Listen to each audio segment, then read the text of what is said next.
Okay, semua dah ada. Assalamualaikum warahmatullahi wabarakatuh. Dan salam sejahtera. Kita jumpa lagi. Untuk hari ini subjek sains komputer tingkatan 4. Jadi kita dah habis silibus untuk tingkatan 4 ini. So kita akan buat sedikit ulangan lah. Iaitu berkaitan dengan tajuk 2.0 pekalan data.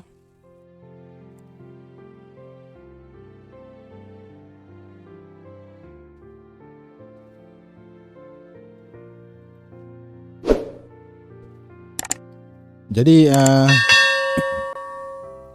dalam tajuk pekalan data ini sebenarnya banyak tajuk yang ada di dalamnya.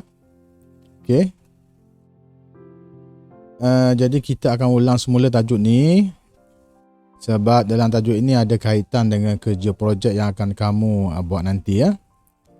So cikgu dah bagi jadual kerja projek nanti akan dikeluarkan oleh lembaga peperiksaan pada bulan 8 ya. So kita ulang semula tajuk ni ya. Untuk apa ni kita membuat kerja projek bagi fasa 1 dan fasa 2 bagi tingkatan 4 ya. Okey. Okey, jadi hari ni kita akan tengok tajuk 2.1 iaitu pekalan data hubungan. Apa yang dimaksudkan dengan pekalan data hubungan. Okey.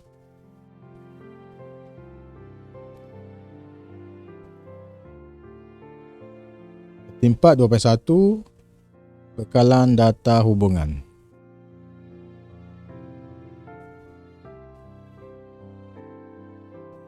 Okey, jadi data merupakan sumber komputer untuk membuat perancangan dan keputusan.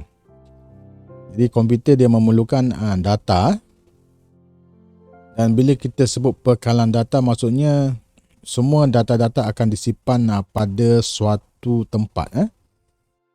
Okey, jadi komputer dia memerlukan data ini untuk membuat perancangan dan juga keputusan. Jadi seterusnya jumlah data yang perlu diproses oleh komputer adalah besar dan perlu dikongsi dengan efisien dan juga selamat kepada pengguna. Jadi amatlah mencabar kerana data disimpan mungkin mengandungi ralat berulang ataupun tidak dikemas kini dengan lengkap. Contohnya pekalan data murid iaitu APDM. Jadi data itu besar. Semua sekolah mengakses data tersebut. Itu maksudnya. Tempat himpunan data. Okey. Okey, seterusnya.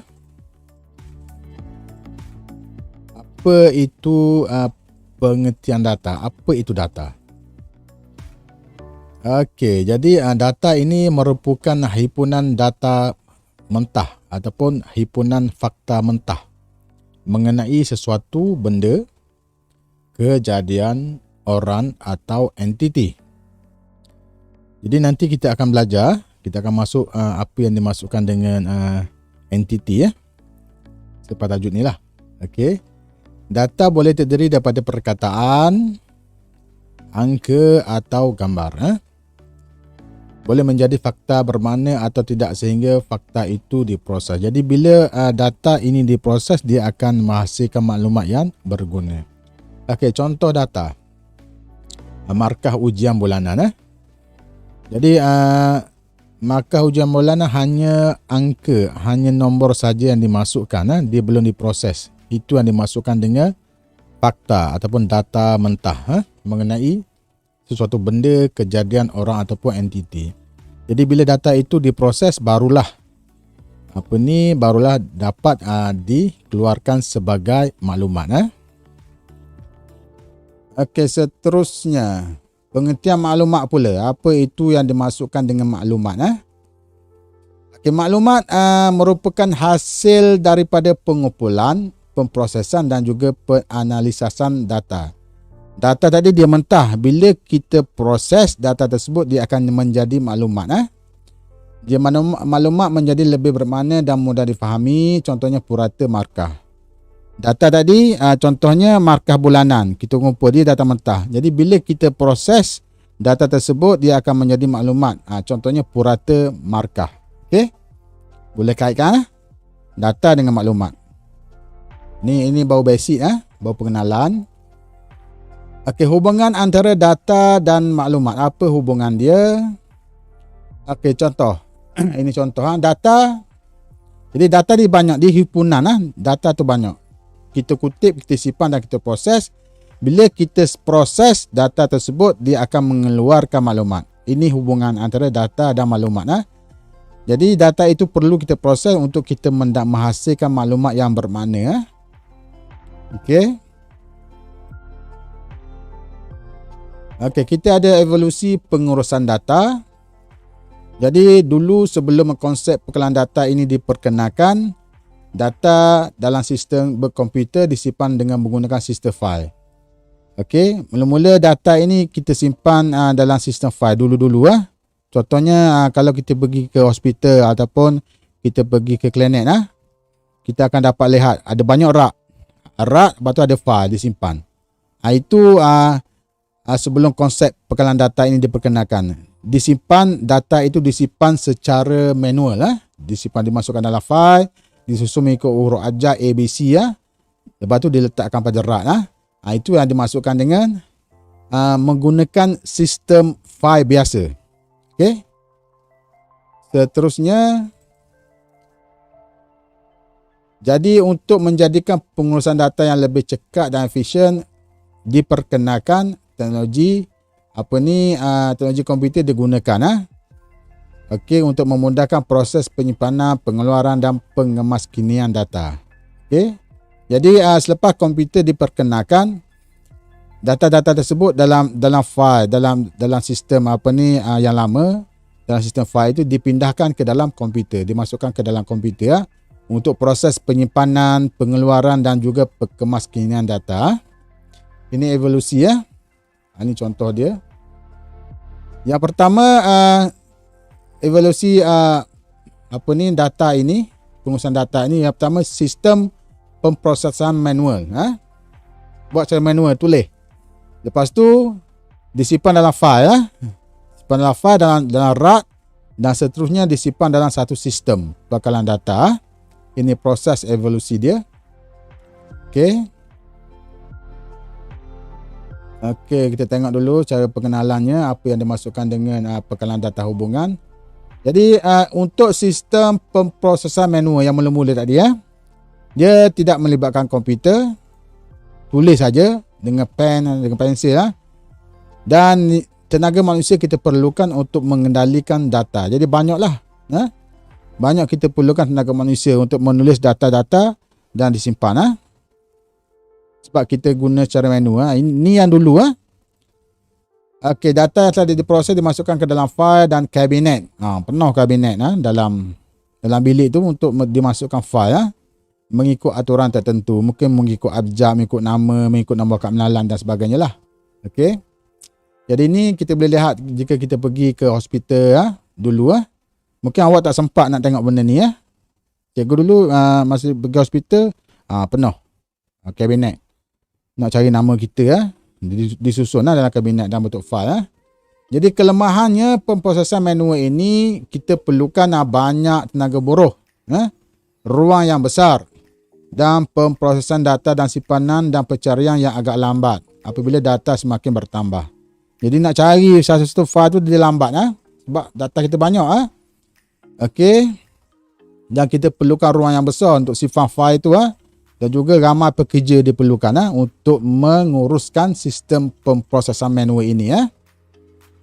Okey, mungkin zaman awak tak jumpa dah benda ni, tak jumpa dah, kamu tak pernah lihat benda ni, perkara ni, sistem pemprosesan manual ni.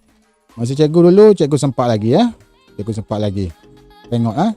Kalau pergi ke klinik, penuh file. Okey, cari nama kita. Ini sistem pemprosesan manual. Okey. Seterusnya, sistem pemprosesan fail. Okey. Dia menggunakan teknologi komputer yang menyimpan dokumen-dokumen dalam bentuk fail digital. Sistem pemprosesan manual ditulis dengan tangan. Okey, ditulis dengan tangan. Sistem pemprosesan fail dah menggunakan teknologi komputer. Dia menaip dan dimasukkan ke dalam komputer. Ya. Dia belum ada lagi pekalan data. Hanya menggunakan teknologi komputer untuk menyimpan dokumen-dokumen dalam bentuk fail digital. Okey. Mungkin dia scan kita punya IC, dia scan kita punya maklumat sijil ke dan sebagainya lah. Dia menggunakan teknologi komputer untuk menyimpan fail dan dia membolehkan aktiviti-aktiviti manual sebelum ini diproses secara automatik menggunakan sistem pengoperasian dan juga aplikasi komputer. Jadi kita tak lagi memerlukan banyak tenaga buruh. Jadi seorang mungkin sebelum ni kita guna 10 orang. Dengan menggunakan teknologi komputer ini untuk sistem pemrosesan fail kita mungkin hanya memerlukan 5 orang pekerja saja. Separuh kita dapatkan kita dapat jimat. Okey, kelemahan utamanya sistem pemrosesan fail adalah kerana kesukaran mengesan salinan data yang sama dalam fail berlainan dan data lambat untuk dikemas kini. So ini kelemahan sistem pemrosesan fail. Okey. Seterusnya yang ketiga, sistem pekalan data. Ini merupakan sistem perisian yang menguruskan pekalan data dan koleksi data logikal yang berkaitan dengan dan strukturnya membolehkan kandungan dikeluarkan, diuruskan dan dikemas kini dengan mudah. Jadi untuk sistem pekalan data ni dah memerlukan pengaturcaraan dan memerlukan coding untuk menyimpan data-data tersebut sebab dia boleh keluarkan dan juga boleh dikemas kini dengan mudah. Yang ni kita perlukan kemahiran coding, pengaturcaraan. Yang ni yang kamu nak buat ni dalam kerja projek ni sistem pekalan data. Kerjanya lebih canggih daripada sistem pemrosesan fail kerana boleh menyimpan jumlah data yang banyak dan dalam ruangan simpanan yang jauh lebih kecil. Dan kita boleh menyimpan di cloud, di awang-awangan. Okey. Ini model dia. Kita tengok. Jadi untuk sistem pengkalan data, pelbagai pengguna dia boleh guna, kita boleh akses kepada pengkalan data. Dan di mana-mana sahaja dengan adanya internet. Okey, jadi model pengkalan data ialah penyusunan secara konseptual suatu pengkalan data dan merupakan satu cara untuk mentarikh dan menggunakan data dalam satu pengkalan data. Apa kelemahan dia? Ini proses dia. Dia perlukan input, proses, output dan juga simpanan. Pengkalan data, lepas ni kita sebut sebagai PD. Pengkalan data menyimpan data dengan strukturnya sekali. Dan ruang memori komputer dapat digunakan secara minimum meskipun data yang disimpan amat besar dan banyak. Okey. Jadi kita ada 3 tadi. Yang pertama apa dia, Fatimah? Evolusi pengkalan data ni yang pertama apa dia?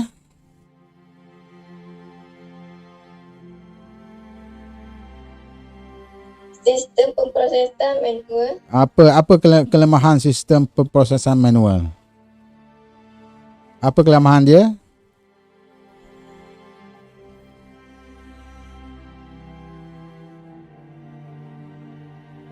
Banyak tenaga buruh diperlukan. Okey.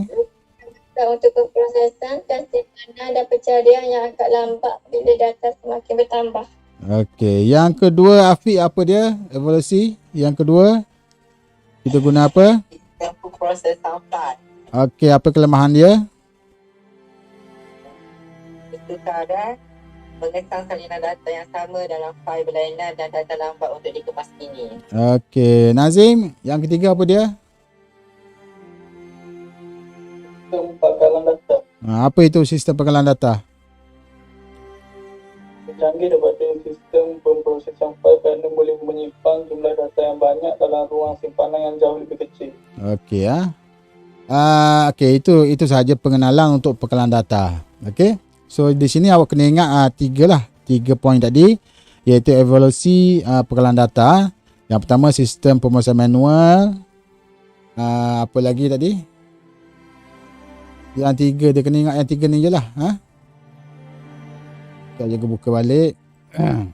Ni sistem pemprosesan manual, sistem pemprosesan fail dan juga sistem pengekalan data untuk pengenalan pengekalan data hubungan. So kena ingat yang ni lah. Dan juga ingat apa itu kelemahan untuk sistem pemrosesan manual, apa kelemahan sistem pemrosesan fail dan juga sistem pengekalan data. Okey, seterusnya. Jadi dalam tajuk pengekalan data hubungan ini kita ada lagi beberapa tajuk dalam ni. Okey. Kita ada 3 tajuk. Okey, so kita akan tengok tajuk yang pertama 2.11 iaitu kepentingan integriti data, ketekalan data dan juga kelewahan data. Apa maksud integriti data, Nisa? Integriti data.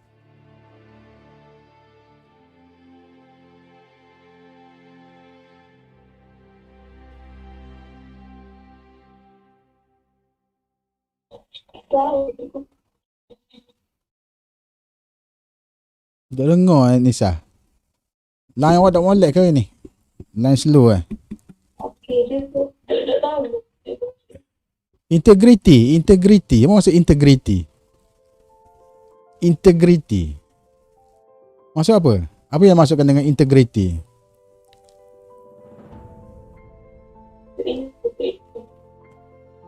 Demam ke Nisa?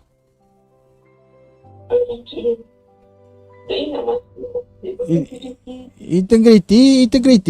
Apa maksud integrity? Mesti berintegriti. Okey. Taki, apa maksud ketekalan? Taki mana tak on kamera? Apa maksud ketekalan?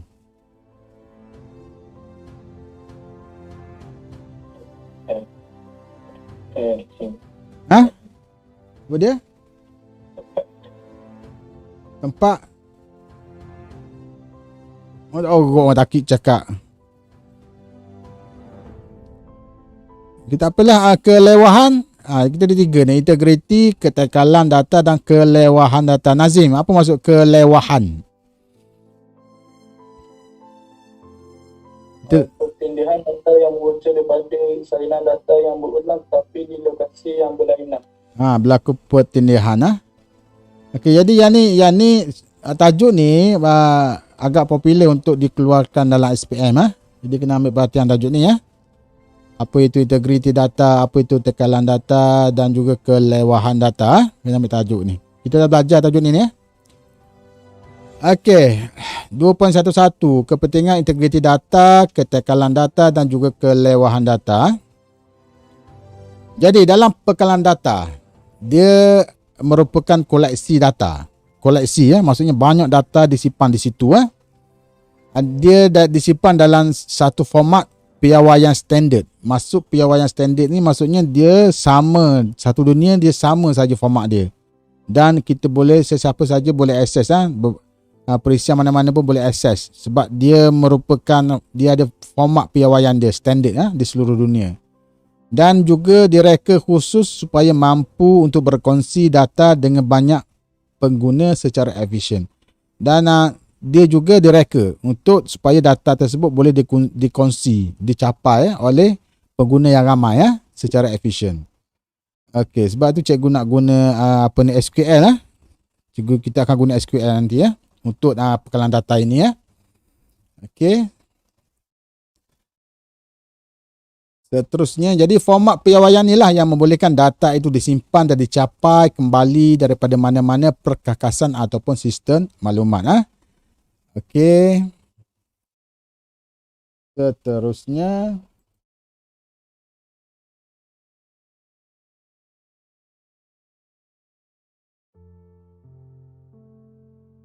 okey, data yang disimpan dalam pengekalan data boleh digunakan kembali oleh pengguna yang berbeza melalui sistem yang berbeza untuk tujuan yang berlainan. Yang ni yang kamu kena bina nanti untuk yang ni untuk membina pengekalan data nanti kamu dalam fasa yang ketiga, dalam 5 nanti So tak tampak ni kamu hanya draft dulu untuk fasa 1 dan fasa 2.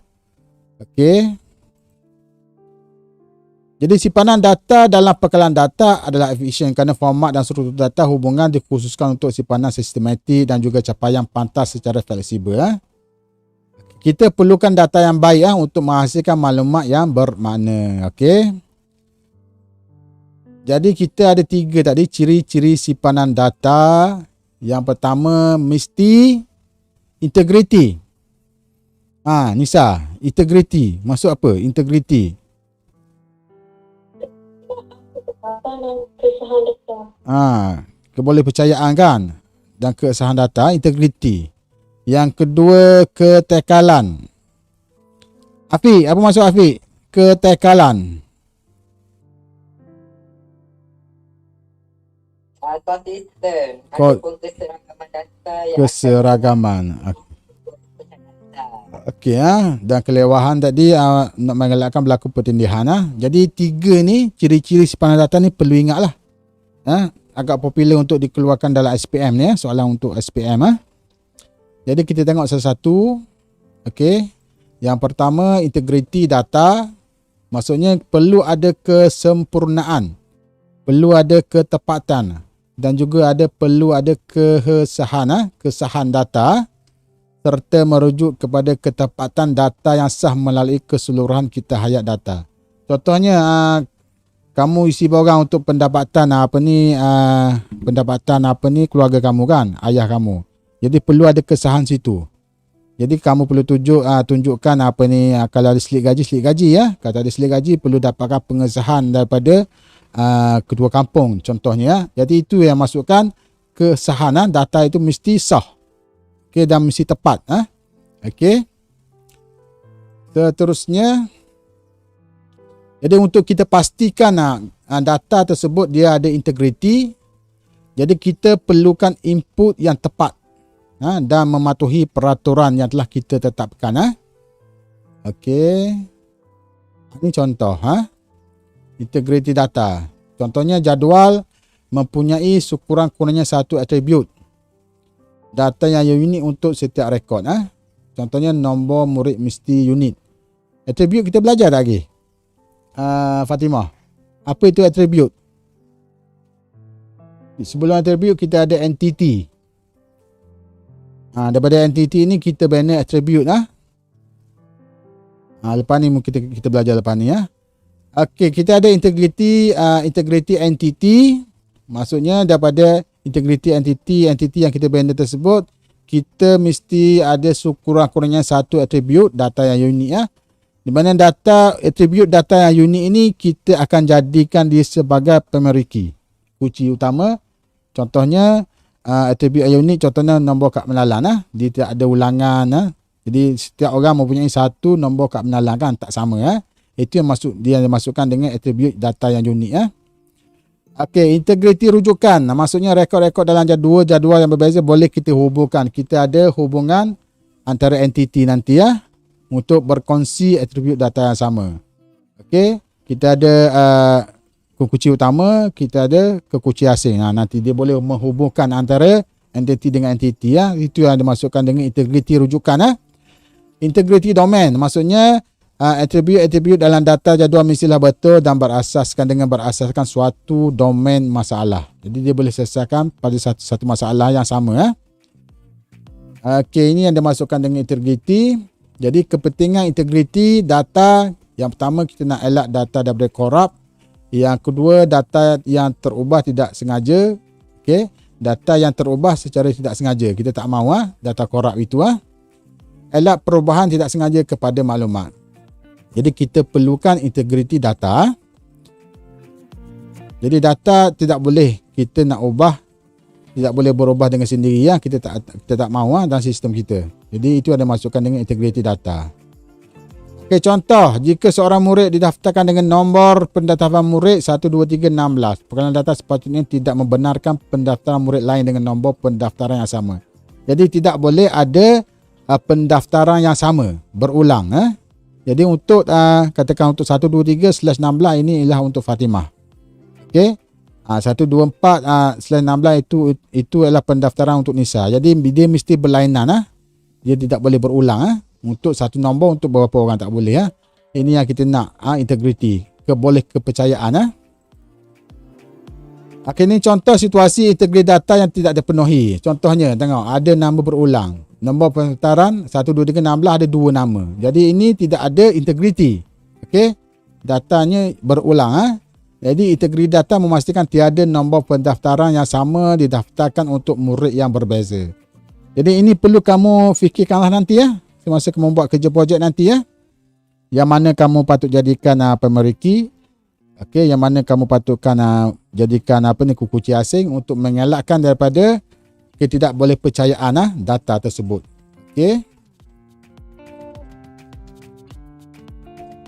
Kesempurnaan, ketepatan dan kesan data. Okey. Ini yang dimasukkan dengan integriti data.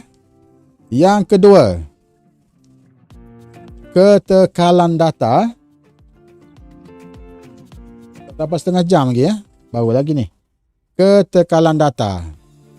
Dia merujuk kepada konsistensi ataupun keseragaman data yang akan mempengaruhi kebolehpercayaan data. Okey.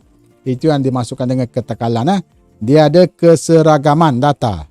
Okey. Yang akan mempengaruhi integriti data. Okey, proses kemakini salinan data di semua lokasi simpanan perlu dilakukan dengan rapi. Okey, yang ni pun nanti kamu akan buat dalam coding nanti, perlu ada kemaskini menggunakan arahan SQL. Okey, jadi untuk memastikan kepentingan, untuk memastikan data boleh dipercayai, ini adalah antara kepentingan ketekalan data, memastikan tiada isu data yang sama berulang beberapa lokasi simpanan. Okey. Contoh, kita nak mencatat nombor telefon pelanggannya dalam 2 buah buku, diari dan buku nota secara berasingan. Sekiranya nombor telefon pelanggannya bertukar, tanpa perlu mengemaskan nombor tersebut pada kedua-dua buah buku yang digunakan. Jadi dia telah melakukan 2 kali kerja. Jadi tidak ada keseragaman di sini Sepatutnya kita hanya perlu kemaskan pada satu saja, tak perlu pada dua-dua buku tersebut Okey. Ini contoh Okey, ini yang dimaksud dengan ketekalan data. Dan satu lagi kita ada kelewahan. Kelewahan ni bermaksud pertindihan. Okey, integriti tadi kebolehpercayaan. Okey, integriti, kelewahan ini bermaksud pertindihan. Dan satu lagi keseragaman apa tadi? Ketekalan maksudnya keseragaman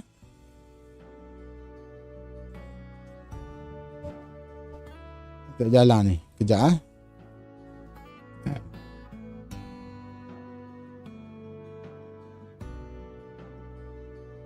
Afiq nampak macam ke pokok bunga rambut panjang. Dia tunggu lama juga. Kedah buka tak air Kedah?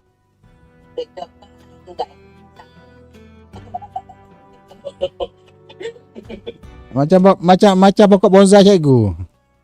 Tinggi gitu.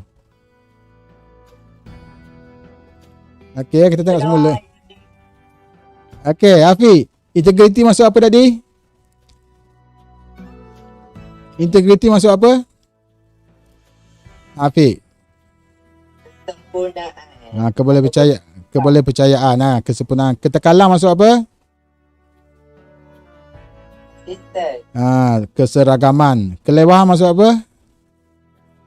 Pertindihan. Berlakunya pertindihan untuk mengelakkan pertindihan. Okey. Jadi kelewahan data dia merujuk kepada pertindihan data yang berpunca daripada salinan data yang berulang tetapi di lokasi yang berlainan. Jadi ini kita tak mahu berlaku Okey, contoh kelewahan data. Cuba tengok contoh kelewahan data. Okey, cuba tengok. IC murid Alia binti Roslan. Berlaku berapa kali tu? Berlaku Jadi IC murid 3 Alia Roslan ni ada 3 tetapi nombor telefonnya berlainan kan? Berlainan. Jadi sepatutnya tak berlakulah Sepatutnya hanya satu nombor IC Alia bin Roslan. Nombor telefon dia satu je lah.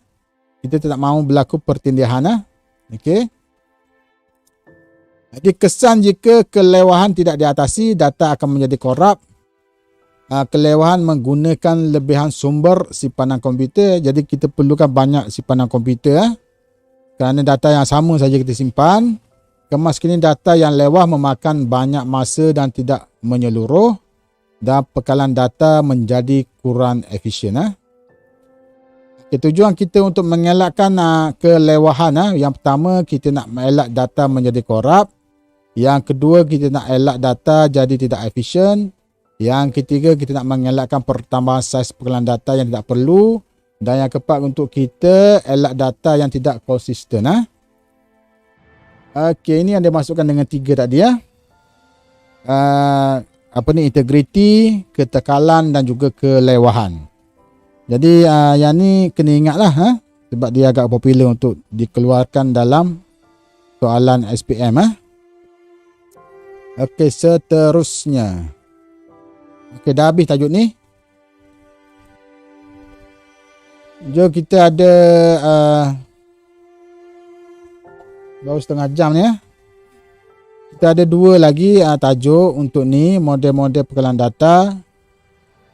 Jadi untuk model pekalan data memang dah ada video sini, video pengajaran di sini. Kamu boleh tengok sendiri Okey. Kamu boleh tengok sendiri untuk 2 tajuk ni, 2.12 dan juga 2.13. Tengok sendiri dalam site tu. Nanti untuk minggu hadapan cikgu nak tanya je. Boleh? Boleh Hafiz Tengok sendiri. Lepas tu kita terus, cikgu nak pergi pada reka bentuk pekalan data hubungan. Yang ni, jadi untuk minggu depan cikgu nak masuk yang ni lah, pekalan data hubungan.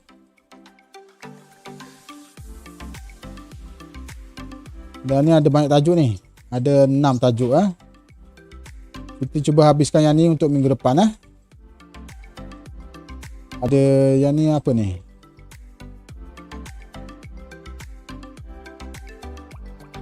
sekejap je kita tengok sekejap. Yang ni lah yang perlu kamu buat macam mana nak bercerita medan, rekod jadual, kunci kunci primer, dan macam mana nak create kunci primer, kunci asing. Yang ni semua ada kaitan dengan kerja khusus. Jadi masalahnya kamu masih lagi PDPR ni. Jadi komputer masing-masing boleh install tak ZAM? Ada install tak lagi? Yang pun tengok. ZAM. Cikgu ada beritahu tak lagi? Belum Tak. Tajuk ni cikgu ajar tak lagi tajuk ni? Belum lagi Tajuk ni cikgu ajar tak lagi? Belum ajar? Tak lagi kan? No, ingat cikgu ajar dah. Jadi yang ni, jadi kamu kena install nanti ZAM dalam komputer masing-masing untuk kita buat tajuk 2.2. Okey. Ini semua ni. Ini semua untuk kerja khusus fasa 1 dan fasa 2 ni Okey, nanti cikgu hantar video bagaimana nak install ZAM dalam komputer masing-masing. Okey, ZAM ni contoh ni lah. Bila kita buka, okey, ni contoh ZAM. Dia untuk kita nak simpan pekalan data kita kita akan guna SQL lah. Cikgu boleh tunjuk lagi ni ZAM ni. Ini contoh. ZAM start.